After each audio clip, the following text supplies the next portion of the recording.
അവൻ പിടിച്ച കൈകളിലേക്ക് ചോദ്യഭാവത്തിലൊന്ന് നോക്കിയവൾ. വേദന നിറഞ്ഞ മുഖം കണ്ടപ്പോൾ ദേഷ്യപ്പെടാൻ തോന്നിയില്ല. ഞാൻ ഉറങ്ങുന്നത് വരെ ഇവിടെ ഇരിക്കാമോ അമ്മോ?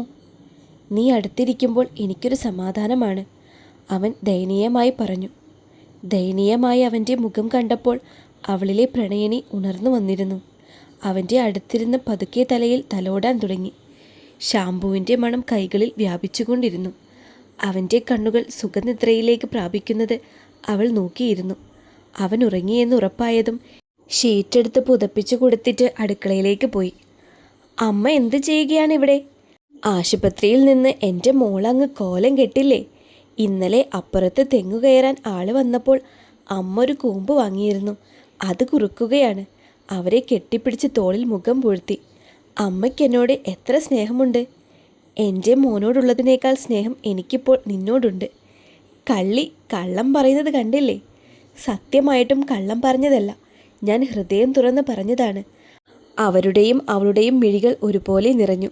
ഞാൻ പോയി എൻ്റെ മെഷീനിൻ്റെ അവസ്ഥയൊന്ന് നോക്കട്ടെ. നാളെ മുതൽ തയ്ക്കാൻ തുടങ്ങണം. പകുതി തയ്ച്ചതും തയ്ക്കാൻ കൊണ്ടുവന്നതുമെല്ലാം ഇവിടെ ആയിപ്പോയി.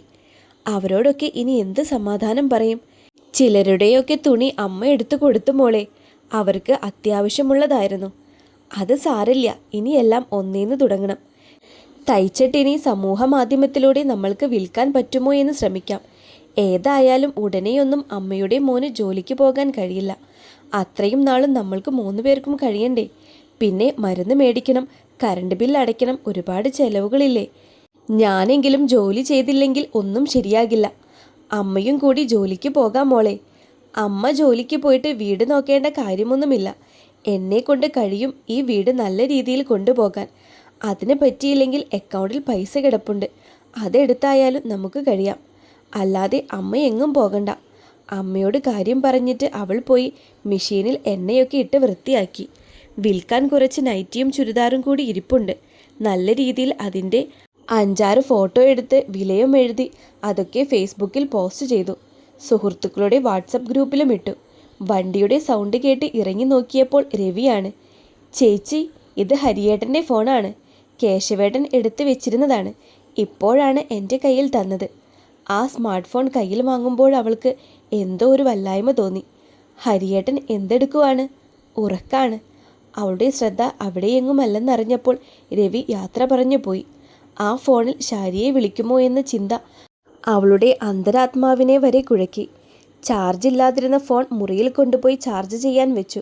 കുറച്ച് മുൻപ് വരെ ഉണ്ടായിരുന്ന മനസമാധാനം നഷ്ടപ്പെടുന്നത് അറിയാൻ കഴിയുന്നുണ്ടായിരുന്നു. ഫോൺ ഓണാക്കിയപ്പോൾ അമ്മയുടെ ഫോട്ടോയാണ് മുഖചിത്രമായി ഇട്ടിരിക്കുന്നത്. ശാരിയുടെ കോളുകൾ അതിൽ ഒരുപാട് വന്ന് കിടപ്പുണ്ടായിരുന്നു. വരുന്നിടത്ത് വെച്ച് കാണാമെന്ന് തീരുമാനിച്ചു. ഹരിക്ക് ഓട്സ് ഉണ്ടാക്കാനായി പോയി. ഫോണിൻ്റെ സൗണ്ടാണ് ഹരിയെ ഉണർത്തിയത്. അമ്മു പാഞ്ഞു വന്ന് ഫോൺ എടുത്തു. അമ്മുവിൻ്റെ വരവ് കണ്ട് ഉണർന്നു കിടന്ന ഹരി വരെ പേടിച്ചു പോയി. ഇന്നാ കർണ മുതലാളി. ഫോണും ഏൽപ്പിച്ചൊന്ന് ഇരുത്തി നോക്കിയിട്ട് അവൾ അടുക്കളയിലേക്ക് തന്നെ പോയി. ഓട്സ് കാച്ചിക്കൊണ്ട് വന്നപ്പോഴാണ് ഹരിയുടെ സംസാരം കേൾക്കുന്നത്. ഇപ്പോൾ ഞാൻ വയ്യാതെ കിടക്കുകയാണ്. നമുക്ക് നേരിട്ട് കണ്ട് സംസാരിക്കാം. എനിക്ക് സുഖമാവുമ്പോൾ ഞാൻ വരും. അതുവരെ എൻ്റെ ഫോണിൽ വിളിക്കരുത്. അവൾ അകത്ത് കയറിയപ്പോഴേക്കും അവൻ ആ ഫോണ് റീസെറ്റ് ചെയ്യാൻ തുടങ്ങിയിരുന്നു. ആരാണ് വിളിച്ചതെന്ന് ചോദിക്കണമെന്ന് തോന്നിയെങ്കിലും ഒന്നും മിണ്ടാതെ അവന് ഓട്സ് കോരി കൊടുത്തു. ആ ഫോൺ കോൾ അവൾ കേട്ടോ എന്ന ഭയം കാരണം ഹരിക്ക് അവളുടെ മുഖത്തുകൂടി നോക്കാൻ കഴിഞ്ഞില്ല. അവൻ്റെ ആ മാറ്റം ശ്രദ്ധിച്ച അമ്മു വിളിച്ചത് ശാരിയാണെന്ന് മനസ്സുകൊണ്ട് ഉറപ്പിച്ചു. ഈ വീട്ടിൽ നിന്ന് സുഖമായി നിങ്ങൾ ഇറങ്ങുന്ന ദിവസം ഞാനും ഉണ്ടാകും അവളുടെ വീട്ടിൽ. ജീവിക്കണോ മരിക്കണോ എന്ന് നമുക്ക് അവിടെ വെച്ച് തീരുമാനിക്കാം. ഹരിയുടെ കണ്ണിൽ നോക്കി അവൾ മനസ്സിൽ കാര്യം പറഞ്ഞു.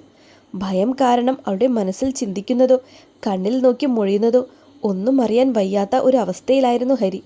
ശാരിയുടെ ഒരു കാര്യവും അറിഞ്ഞ് അമ്മ വേദനിക്കരുതെന്ന് അവൻ ഉറപ്പിച്ചു. നീ എന്ത് കള്ളം കാണിച്ചാലും അതെല്ലാം ഞാൻ കൈയോടെ പിടിക്കുമെന്ന് അവളും ഉറപ്പിച്ചു. അവന് ആഹാരം കൊടുത്തു കഴിഞ്ഞു. കാലും മുഖവും കഴുകി നിലവിളക്ക് കത്തിച്ചിട്ട് എത്രയും വേഗം അവന് സുഖമാവണേ എന്ന് പ്രാർത്ഥിച്ചു. അമ്മയും അവളുടെ കൂടെ നിന്ന് അതുതന്നെ പ്രാർത്ഥിച്ചു. 2 പേരും കൂടി സീരിയൽ കാണാനിരുന്നു. ഹരിക്ക് ഒറ്റയ്ക്കകത്ത് കിടക്കുന്നതിൻ്റെ അസ്വസ്ഥത ഉണ്ടായിരുന്നു. പതുക്കെ എഴുന്നേറ്റ് നോക്കിയപ്പോൾ അമ്മയും മകളും കൂടെ കെട്ടിപ്പിടിച്ചിരുന്ന് സീരിയൽ കാണുകയാണ്. ഇടയ്ക്കിടയ്ക്ക് അവൾക്കെന്തോ കോരിക്കൊടുക്കുന്നുമുണ്ട് അമ്മ.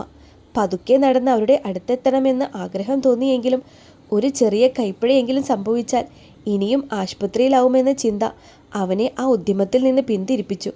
തിരിച്ച് കട്ടിലിൽ തന്നെ ഇരുന്നു. അവരെ വിളിക്കണമെന്നുണ്ടെങ്കിലും ഒരുപാട് ഉറച്ചു സംസാരിക്കാനുള്ള ആരോഗ്യമില്ലായിരുന്നു. കുറച്ച് കഴിഞ്ഞപ്പോൾ ഹരിക്ക് ആഹാരവുമായി അമ്മു വന്നു.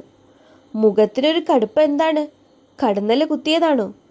അവൻ്റെ മുഖത്ത് നോക്കി മുഖം ചുളിച്ചുകൊണ്ട് അവൾ ചോദിച്ചു. എന്നെ ഇവിടെ ഒറ്റയ്ക്കിരുത്തിയിട്ട് നിങ്ങൾ രണ്ടും അവിടെ ഇരുന്നത് എന്താണ്? അവൻ പരിഭവത്തോടെ ചോദിച്ചു. വേദനയുള്ളത് കൊണ്ട് ഇവിടെ കിടന്നോട്ടെ എന്ന് വിചാരിച്ചു. തറയിൽ വന്ന് കിടക്കാൻ പറ്റില്ലല്ലോ. കസേരയിൽ ഇരിക്കാനും പറ്റില്ല. എന്നിട്ടും അവൻ്റെ മുഖം തെളിഞ്ഞതേയില്ല. നിനക്കെന്താണ് അമ്മ കോരി തന്നത്? തെങ്ങിൻ കൂമ്പ് കുറുക്കിയതാണ്. കാര്യം പറഞ്ഞുകൊണ്ട് തന്നെ അവന് ചോറുവാരി കൊടുത്തു. അവളുടെ സ്വർണ്ണ നിറമുള്ള വിരലുകളിൽ ഉമ്മ വയ്ക്കാൻ തോന്നിയെങ്കിലും അമ്മുവിൻ്റെ സ്വഭാവം ഓർത്തപ്പോൾ ആഗ്രഹം മനസ്സിലടക്കി. കുറച്ച് കഴിഞ്ഞ് കുറുക്ക് തരാം. അതും കഴിച്ച് ടാബ്ലറ്റും കഴിച്ചിട്ട് ഉറങ്ങിയാൽ മതി. ഞാൻ ഇത്രയും നേരം ഉറങ്ങിയതല്ലേ, ഇനിയിപ്പോൾ ഉറക്കം വരുന്നില്ല. ഗുളിക കഴിക്കുമ്പോൾ ഉറക്കം താനേ വന്നോളൂ. ഞാൻ ഇതിനകത്ത് ഒറ്റയ്ക്ക് കിടക്കണോ? അവൻ അറിയാതെ ചോദിച്ചു പോയി. അവൾ രൂക്ഷമായി അവനെ ഒന്ന് നോക്കി. എനിക്ക് ഉറക്കെ സംസാരിക്കാൻ കഴിയത്തില്ല എന്നറിയില്ലേ? അതുകൊണ്ട് പറഞ്ഞതാണ്. രാത്രി വേദനയെങ്ങാനും വന്നാൽ എന്തു ചെയ്യും? ഞാൻ ഇവിടെയാണ് കിടക്കുന്നത്, അതോർത്ത് പേടിക്കണ്ട. അമ്മ കിടക്കാം മോളെ ഇവിടെ. മോള് പോയി അകത്ത് കട്ടിലിൽ കിടന്നുറങ്ങിക്കോ. ഇത്രയും ദിവസം നല്ല രീതിയിൽ നടുനിവർത്തി പോലും ഇല്ലല്ലോ. അതുകൊണ്ട് മോള് പോയി കിടന്നുറങ്ങിക്കോ. അത് സാരമില്ല അമ്മേ, ഞാനിവിടെ കിടന്നുറങ്ങിക്കോളാം. അമ്മ കട്ടിലിൽ പോയി കിടന്നുറങ്ങിക്കോ. അവർക്ക് അവളുടെ കഷ്ടപ്പാട് ഓർക്കുമ്പോൾ സങ്കടമായിരുന്നു. എന്നാ മോള് വാ, നമുക്ക് ആഹാരം കഴിച്ചിട്ട് കിടക്കാം. ഹരിയുടെ റൂമിൻ്റെ വാതിലിരുന്നവൾ അമ്മയോട് പറഞ്ഞു.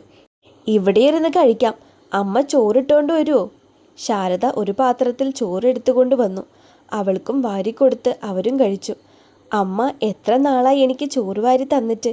നിനക്ക് എന്നും ഇപ്പോൾ മോള് വാരി തരുന്നുണ്ടല്ലോ. ഇച്ചിരി മുന്നേയും കൂടെ അവൾ ഉരുട്ടി വാരി തന്നതല്ലേ ഉള്ളൂ. അവനൊന്ന് മുഖം കൂട്ടി കാണിച്ചു. അവരും ഒന്ന് പുച്ഛിച്ചിട്ട് പാത്രവും എടുത്തു പോയി.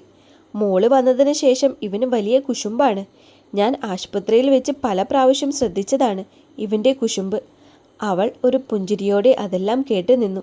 അവർ വന്ന് വാത്സല്യത്തോടെ അവൻ്റെ താടിയിൽ തഴുകിയിട്ട് നെറ്റിയിൽ ചുംബിച്ചു. നിറഞ്ഞ കണ്ണ് തുടച്ചുകൊണ്ട് അവർ കിടക്കാൻ പോയി.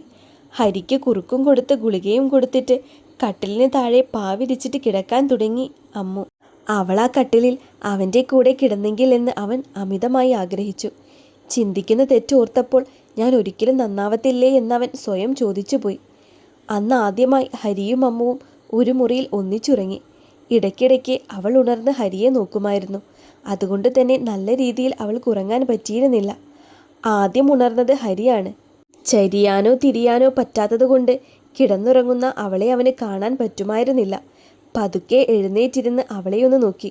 കൊച്ചു കുഞ്ഞിൻ്റെ നിഷ്കളങ്കതയോടെ ഉറങ്ങുന്ന അവളുടെ മുഖം കണ്ടപ്പോൾ അവന് വാത്സല്യം തോന്നി. കുറച്ച് സമയം കൂടി അവളെ നോക്കിയിരുന്നിട്ട് പിന്നെയും അവൻ കിടന്നുറങ്ങി. അമ്മ വന്ന് നോക്കിയപ്പോൾ പായിൽ ചുരുണ്ടുകൂടി കിടന്നുറങ്ങുകയാണ് അമ്മു. ഹരിയും നല്ല ഉറക്കത്തിലാണ്. അവരെ രണ്ടുപേരെയും കണ്ണു നിറയെ കണ്ട് ജോലികൾ ഒരുക്കാനായി തുടങ്ങി. ഇത്രയും ദിവസം ആശുപത്രിയിൽ നിന്നതുകൊണ്ട് തന്നെ അവളെ കൊണ്ട് ഒന്നും ചെയ്യിക്കരുത് എന്ന് അവർക്ക് നിർബന്ധമുണ്ടായിരുന്നു. ആ ഒരു നിർബന്ധ ബുദ്ധിയോടെ വളരെ പെട്ടെന്ന് തന്നെ ജോലികളൊക്കെ ഒതുക്കി. 8:30 കഴിഞ്ഞിരുന്നു അമ്മു കണ്ണു തുറന്നപ്പോൾ. ഹരി ഉണർന്ന് ഫാനിൽ നോക്കി കിടക്കുകയായിരുന്നു. ഉണർന്ന് കിടക്കുമായിരുന്നു. എന്നിട്ട് എന്നെ എന്താണൊന്ന് വിളിക്കാഞ്ഞത്? ഇത്രയും ദിവസം നീ ഉറക്കമില്ലാതെ കഷ്ടപ്പെട്ടതല്ലേ, അതുകൊണ്ട് എനിക്ക് വിളിക്കാൻ തോന്നിയില്ല. എണീറ്റ് മുഖം കഴുകി വന്ന് അവനെ പതുക്കെ പിടിച്ച് ബാത്റൂമിലാക്കി. എനിക്ക് നല്ല വെയിറ്റുള്ളത് കൊണ്ട് നിനക്ക് പിടിക്കാൻ നല്ല പാടാണല്ലേ. ഇത്രയും ദിവസം ഈ പാട് ഞാൻ തന്നെയല്ലേ സഹിച്ചത്. അസുഖം പൂർണ്ണമായിട്ട് മാറുന്നത് വരെ ഞാൻ അത് സഹിച്ചോളാം എന്ന് പറഞ്ഞവൾ ബാത്റൂമിൽ നിന്നിറങ്ങി. അമ്മ എന്ത് പണിയാണ് കാണിച്ചത്? ജോലിയൊക്കെ എന്തിനാണ് ഒറ്റയ്ക്ക് ഒതുക്കിയത്? മുറ്റമൊക്കെ തൂക്കേണ്ട കാര്യം എന്തായിരുന്നു? അതെങ്കിലും ഞാൻ ചെയ്യത്തില്ലായിരുന്നു. എനിക്കിപ്പോൾ ഒരു കുഴപ്പവുമില്ല. ഞാൻ പൂർണ്ണ ആരോഗ്യവതിയാണ്. എൻ്റെ മോൾ ഇത്രയും ദിവസം കഷ്ടപ്പെട്ട് ഒരു കോലമായി. എന്നിട്ടും ഇപ്പോഴും അവൻ്റെ എല്ലാ കാര്യങ്ങളും നീ നോക്കുന്നില്ലേ? അതുകൊണ്ട് വീട്ടു ജോലിയൊക്കെ അമ്മ ചെയ്തോളാം. അമ്മയ്ക്ക് എന്തേലും വയ്യായ്ക ഉണ്ടെങ്കിൽ മോള് ചെയ്താൽ മതി. അവർക്കൊരു ഉമ്മ കൊടുത്തിട്ട് അവൾ അകത്തേക്കോടി. പല്ല് പോലും തേക്കാതെയാണ് അവൾ ഉമ്മ തന്നത്. കുറുമ്പി. ഹരിയുടെ കാര്യങ്ങളെല്ലാം നോക്കിയിട്ട് അവൾ തയ്ക്കാനായി കയറി. അമ്മയും അവളുടെ കൂടെ അവിടെ തന്നെ ഇരുന്നു. മുറിയിൽ ഒറ്റയ്ക്ക് കിടക്കുന്നത് അസ്വസ്ഥത തോന്നിയെങ്കിലും വേറെ നിവൃത്തിയില്ലാത്തത് കൊണ്ട് അവൻ അവിടെ തന്നെ കിടന്നു. പിന്നെ ഓരോരുത്തരായി ഹരിയെ കാണാൻ വന്നപ്പോൾ അമ്മ അവർക്ക് ചായയും വെള്ളവും കൊടുക്കുവാനും കാര്യം പറയുവാനൊക്കെ പോയി. ദിവസങ്ങൾ പൊഴിഞ്ഞു പോയിക്കൊണ്ടേയിരുന്നു. അമ്മുവിൻ്റെ ഓൺലൈൻ ബിസിനസ് നല്ല രീതിയിൽ പച്ച പിടിച്ചു. ചിലവെല്ലാം കഴിഞ്ഞ് ബാക്കി വരുന്ന കാശ് അവളുടെ അക്കൗണ്ടിൽ തന്നെ നിക്ഷേപിച്ചു. ഹരിക്ക് തനിയെ എഴുന്നേറ്റ് ഒരുവിധം എല്ലാം ചെയ്യാമെന്നായപ്പോൾ അവൾ അമ്മയുടെ കൂടെയായി കിടപ്പ്. അവളില്ലാതെ ആ മുറിയിൽ കിടന്നുറങ്ങാൻ അവന് വല്ലാതെ ബുദ്ധിമുട്ട് തോന്നി. 2 മാസത്തെ ആശുപത്രി ജീവിതവും 4 മാസത്തെ റൂമിലെ വാസത്തിന് ശേഷം ഹരി പൂർണ്ണ ആരോഗ്യവാനായി തിരിച്ചു വന്നു. രവിയുമായി ഹോസ്പിറ്റലിൽ വന്ന് പൂർണ്ണ ആരോഗ്യവാനാണെന്ന് ഉറപ്പിച്ചു. മുറിവിൻ്റെ പാടുകൾ ഒഴിച്ചാൽ വേറെ കുഴപ്പമൊന്നുമില്ലായിരുന്നു. എന്നാലും മുറിവിൽ അമർത്തി ഞെക്കിയാൽ ചെറിയ വേദനയെടുക്കും. കർണൻ മുതലാളിയുടെ അവിടെയും കയറിയിട്ടാണ് തിരിച്ച് വീട്ടിൽ വന്നത്. നാളെ മുതൽ ജോലിക്ക് പോകണമെന്ന് തീരുമാനിച്ചു. കുപ്പിയുമായി രാത്രി ഏറുമാടത്തിൽ വരാൻ രവിയെ പറഞ്ഞേൽപ്പിച്ചു. എന്താണ് ഡോക്ടർ പറഞ്ഞത്? അകത്തേക്ക് കയറിയതും അമ്മയുടെ ചോദ്യം വന്നു. അതറിയാനുള്ള ആകാംക്ഷയിൽ കണ്ണും തള്ളി അവളും വന്നു. ഇപ്പോൾ കുഴപ്പമൊന്നുമില്ല, നാളെ മുതൽ ജോലിക്കിറങ്ങാം. അമ്മയുടെ മുഖത്ത് ആശ്വാസം തെളിയുന്നത് അവൻ കണ്ടു. ലോറിയുമായി ഇപ്പോഴേ ദൂരത്തേക്ക് പോകണ്ട. ഇല്ല അമ്മേ, കുറച്ചു നാളും കൂടെ മുതലാളിയുടെ ഫാം ഹൗസിൽ ജോലി ചെയ്യാമെന്ന് വിചാരിച്ചു. അമ്മുവിൻ്റെ മുഖം ആകെ കലുഷിതമാണെന്ന് അവൻ മനസ്സിലാക്കി. അവനൊന്നും ചോദിക്കാനും പറയാനും നിന്നില്ല. അമ്മു രാവിലെ കേട്ട വാക്കുകളിൽ കുരുങ്ങിക്കിടക്കുകയായിരുന്നു. ഇന്ന് രാത്രി ഷാരിയെ കാണാൻ ചെല്ലുമെന്ന വാക്കുകളിൽ തൊണ്ടയിൽ വന്നടിഞ്ഞ സങ്കടം പെയ്തൊഴിയാതെ അവൾ കൂട്ടിവെച്ചു. 8 മണിയായപ്പോൾ ബൈക്കുമായി ഹരി വീട്ടിൽ നിന്നിറങ്ങി. അവൻ പോകുന്നത് നോക്കി അവൾ ആ വാതിലിൽ തറഞ്ഞു നിന്നു.